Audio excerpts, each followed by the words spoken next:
what is the difference? Well, that's really interesting. What is the difference?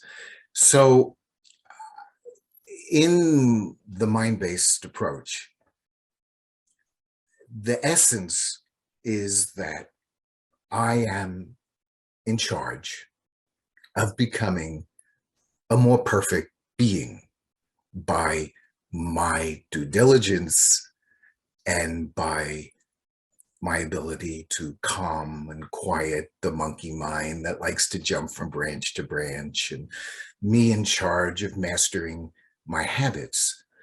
So the heart-based approach is very different, because rather than the mind being the CEO, the executive, the heart is the executive in its connection to a larger reality that I refer to as true source, the source of unconditional love, the source of who we are. And then the mind works in alliance with the heart. So the wisdom of the heart changes our reality in such a way that the mind becomes a very good friend following the wisdom of the heart. Yeah, that's very true. And if I just remember that, because you just mentioned that you've been on your spiritual path, so many spiritual practices teach us how to complete the mind, how to master the mind. But what happened that you suddenly shifted from one to the other? Because if you are about to master the mind, what must happen that you suddenly realize that there must be something else? That's really interesting, Katerina. First, I want to be respectful of mind-based approaches, because there is value. Okay, there is definitely therapeutic value in a mind-based approach.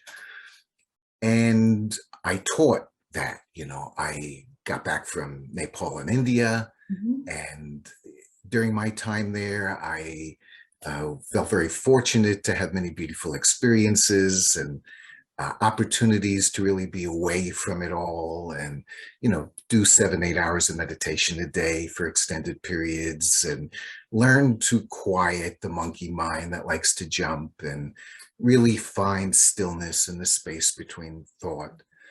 And I thought that was the doorway to completion. And when I got back and I got my PhD, and I taught at the university and in rehab hospitals and community settings, and I was teaching people about mindfulness and other modalities, and including some Taoist Qigong and other modalities to be more centered and grounded and to still and quiet the mind. I came to a point when I felt there was a missing ingredient. There was just something that was not complete. And I came to realize that that missing ingredient is the heart. And actually, when I say heart, I'm referring to the non-physical heart, or the spiritual heart. Someone, may say, how do you know that you have this non-physical heart? And I would say, how do you know you even have a mind? Because you could find your physical heart, you can find your physical brain under an MRI, but you cannot find your mind under an MRI. And likewise, you cannot find your spiritual heart. But the spiritual heart is very, very real.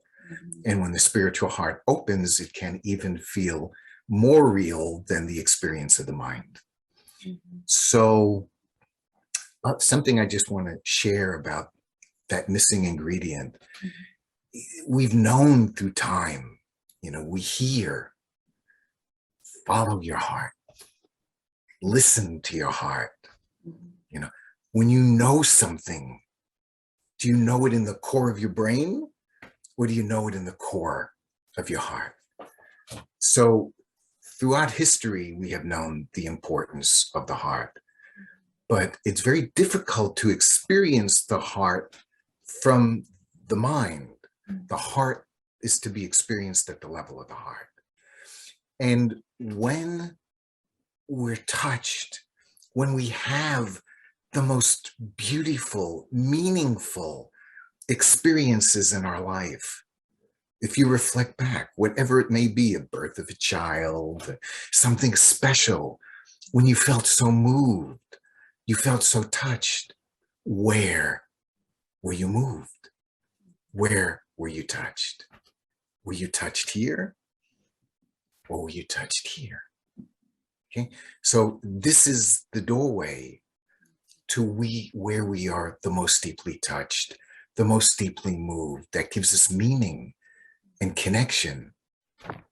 And it's so special because from my perspective, this is the doorway to our true self, to our spark, to our spirit, whatever terminology you like, and for our true self's connection to the source of unconditional love and the source of who we really are.